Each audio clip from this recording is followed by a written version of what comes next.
Hey, this is Jim Rembach with the Fast Leader Show and Call Center Coach, and I am at Contact Center Expo with Brad Cleveland. Brad, how you doing? I'm great, Jim. How are you? I'm doing Good great. to see you. Yeah, it's great to see you here. And you know, last time we had talked on your episode of the Fast Leader Show, you had talked about the thing that excited you in this industry being omni-channel. Now, it's been a couple months since that has passed, but where are you on your thinking of omni-channel, or has that focus and passion kind of changed a little bit? Where are you?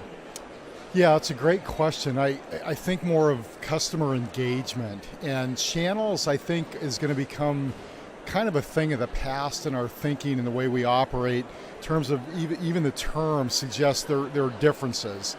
And there are, but from a customer perspective, just being able to communicate fluidly, having a conversation like we do in our personal worlds, some text, some video, some face-to-face. And I think we're going to see that continuing to become more natural in the business context.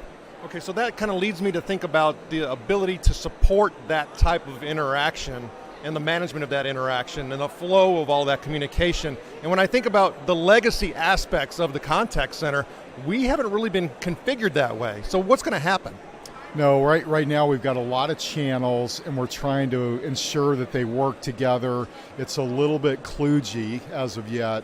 We're beginning to see the signs of a better integrated environment. And I think that's tools, that's processes, that's the people part. And I'm excited to see how that all unfolds. I think artificial intelligence is going to be a great help. We'll see where things go. Okay, so when you start thinking about industry growth, impact of industry, I see the world as a whole becoming just more service oriented. And so when you think about it from that perspective, growth of contact centers is just going to continue to climb and climb. However, is some of the automation potentially going to diminish that growth, or is it just going to make it actually accelerate at a faster pace? You know, in this industry, we've been working on preventing contacts and self-service for 3 decades now. The web came along in the early 90s, and that really expanded the opportunities for self-service, and there were predictions all along the way that our workload is going to begin to decline. That hasn't happened yet. What is happening is our contacts are more complex, they're higher value, but the pie is changing. It's not like some zero-sum game we're playing out there.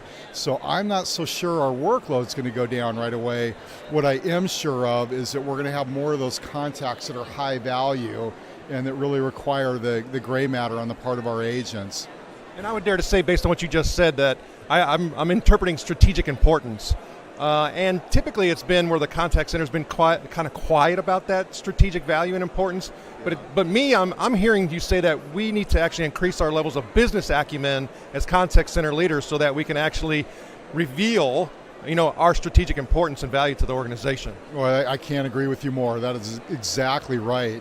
What we do, we've got to do well. We've got to create value. We've got to connect with our customers and really ensure that our brand shines through. And if at the end of the day we're handling a lot of rote transactions, we're not going to be around. We've got to up the value. Brad, we appreciate you sharing your insight, and we wish you the very best. Thank you, Jim. I appreciate your work and all you're doing for this profession. Thank you. Thank you.